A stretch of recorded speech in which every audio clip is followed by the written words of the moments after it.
ধরুন আপনার বাড়িতে আগুন লেগেছে, আপনি তখন কি করেন? চোখ কপালে তুলে ভ্রু কুঁচকে চিন্তিত বদনে ভবিষ্যতে যেন আগুন না লাগে তার কৌশল ঠিক করেন, নাকি কার কারণে আগুন লেগেছে সেই বিশ্লেষণে বসেন, নাকি দ্রুত আগুন নেভানোর ব্যবস্থা করেন? উত্তর সহজ, আপনি আমি সবাই জানি, আগুন নেভানোটাই প্রথম দায়িত্ব। বাংলাদেশে সাম্প্রতিক গ্যাস সংকট ও তার প্রভাবে বিদ্যুৎ বিপর্যয়ের মুখে সরকার এমনই আলাভোলা আচরণ করছে বলে মনে করছেন বিশেষজ্ঞ ও ব্যবসায়ীদের কেউ কেউ।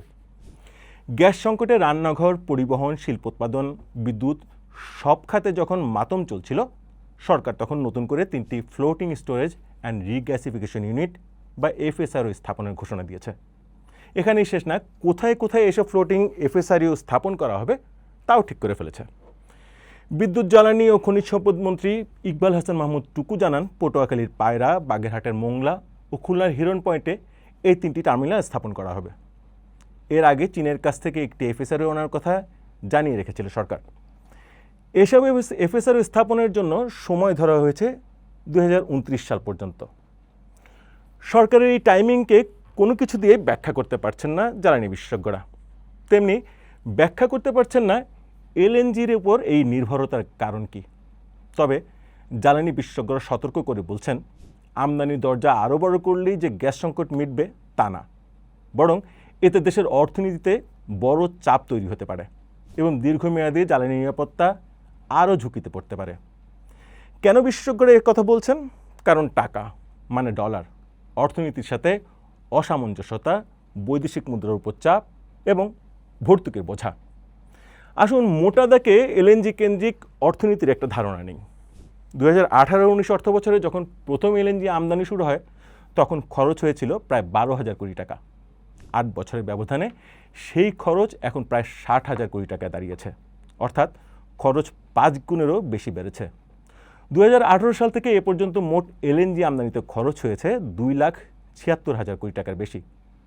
গত অর্থ বছরে দেশের মোট গ্যাসের 70% এসেছে দেশীয় গ্যাস ক্ষেত্র থেকে, যার পেছনে খরচ হয়েছে 565 মিলিয়ন মার্কিন ডলার। আর বাকি মাত্র 30% এসেছে আমদানি করা এলএনজি থেকে, অথচ তার পেছনে খরচ হয়েছে 4.5 বিলিয়ন ডলারের বেশি। অর্থাৎ কম পরিমাণ গ্যাসের জন্য প্রায় 8 গুণ বেশি অর্থ খরচ হয়েছে। সরকারি বাড়তি খরচের পুরোটা সরাসরি জনগণের কাছ থেকে আদায় করতে পারে না, ভর্তুকি দিয়ে এই চাপ সামাল দেয়। গত 8 বছরে গ্যাস খাতে সরকারের 48,000 কোটি টাকার বেশি ভর্তুকি গুনতে হয়েছে। ভর্তুকি টাকা জোগাড় করতে সরকার দফায় দফায় গ্যাসের দাম বাড়িয়েছে। 8 বছরে 7 বার শিল্প খাতে গ্যাসের দাম বাড়ানো হয়েছে 415%। তাও মোটামুটি নিরবচ্ছিন্ন গ্যাস পেল না শিল্প কলকারখানা। বাংলাদেশ এখন যেভাবে গ্যাস সংকট মেটাতে আমদানি করা গ্যাসের উপর নির্ভরতার পরিকল্পনা করছে, পাকিস্তান, মিশর, ভিয়েতনাম সহ বেশ কয়েকটি দেশ সে পথে হেঁটে অর্থনীতিকে আরও সংকটাপন্ন করার উদাহরণ জ্বালানি খাতের ব্যবস্থাপনায় এক্সাম্পল হয়ে আছে। আমাদের প্রশ্ন, দর্শক আপনারও নিশ্চয়ই প্রশ্ন, তাহলে এই জ্বালানি তথা গ্যাস স্বল্পতায় কীভাবে সামাল দেওয়া হবে? আসলে বিশেষজ্ঞরাও এক্ষেত্রে তেমন কোনো শর্টকাট দেখছেন না। তবে হ্যাঁ, তারা সরকারের জন্য এই সংকটকে খাত সংস্কার করে জনপ্রিয়তা তুঙ্গে পৌঁছে যাওয়ার একটু সুযোগ বলে মনে করছেন। এটিকে টেকসই ও গ্রহণযোগ্য বলেও মনে করেন তারা। কিভাবে? উত্তর 3 ভাবে। 1, ব্যাপকভাবে স্থলভাগে গ্যাস অনুসন্ধান বাড়িয়ে। 2, অপচয় কমিয়ে।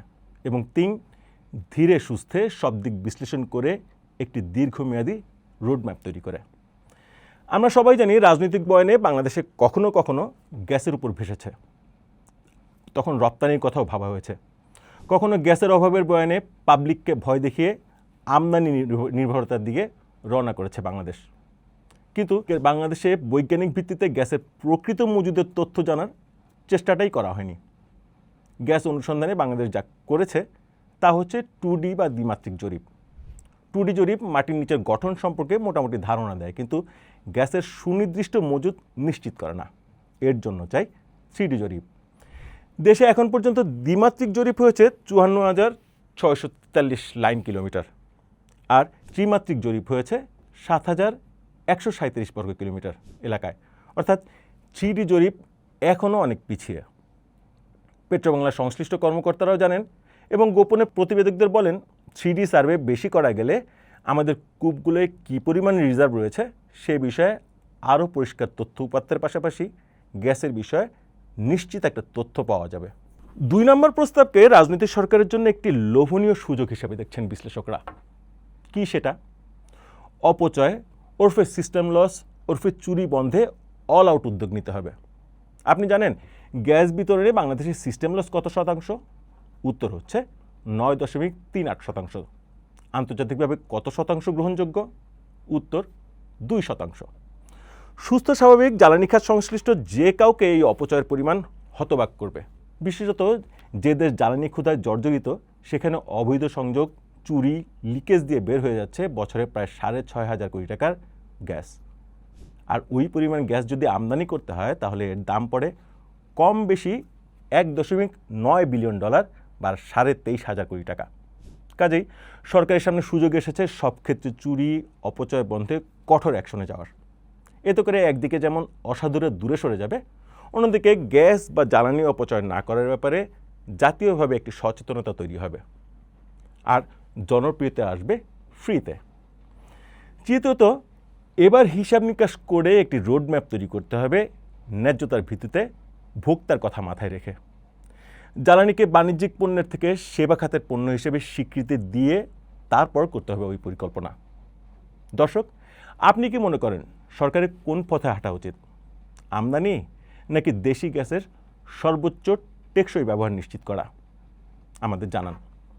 চর্চার সাথে থাকুন, চর্চা দেখুন, চর্চা পড়ুন।